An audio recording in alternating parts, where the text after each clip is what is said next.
తెలుగు సినీ రంగాన్ని ప్రోత్సహిస్తూ తెలుగు సినిమా ప్రతిభని సత్కరిస్తూ గౌరవించేందుకు మొట్టమొదటిగా తెలంగాణ గద్దర్ ఫిల్మ్ అవార్డ్స్ కార్యక్రమాన్ని ఈరోజు నిర్వహిస్తున్నారు. సో ఎస్, ఇక ఏమాత్రం ఆలస్యం చేయకుండా తెలంగాణ గద్దర్ ఫిల్మ్ అవార్డ్స్ గురించి ఒక స్పెషల్ ఏవి సిద్ధంగా ఉంది. ఆ ఏవి ఏంటో చూసేద్దాం. కెన్ వీ హ్యావ్ ద ఏవి ప్లీజ్? 14 సంవత్సరాల తరువాత తెలుగు చలనచిత్ర వినీలాకాశంలో కృష్ణపక్షం నేటితో ముగిసింది. 2 తెలుగు రాష్ట్రాలు ఏర్పడిన నేపథ్యంలో సుమారు దశాబ్దం పైచిలుకు కాలంలో ప్రభుత్వం పరంగా తెలుగు చలనచిత్రాలకు బహుమతులందించే సంప్రదాయంలో విరామం ఏర్పడింది.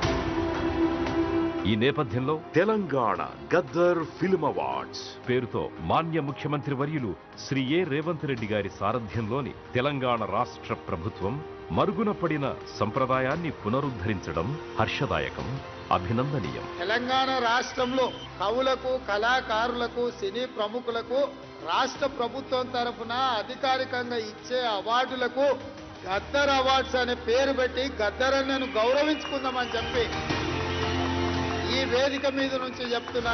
కార్యక్రమంలో భాగంగా 2024వ సంవత్సర పరిధిలో తెలుగు చలనచిత్ర రంగానికి సంబంధించిన వివిధ కేటగిరీల విజేతలతో పాటు 2014 నుంచి 2023 వరకు ఉత్తమ చలనచిత్రాల నిర్మాతలకు సైతం తెలంగాణ గద్దర్ ఫిల్మ్ అవార్డ్స్ మాన్య తెలంగాణ ముఖ్యమంత్రి వర్యులు అందజేస్తారు.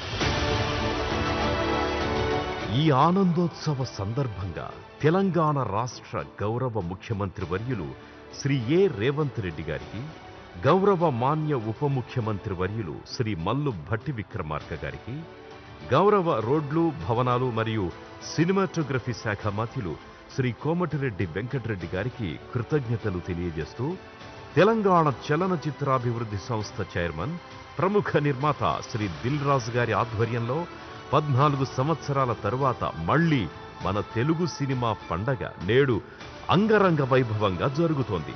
సో అన్ని దిక్కులు మారుమ్రోగేలా అద్వితీయ కరతాళ ధ్వనులతో లెట్స్ సెలబ్రేట్.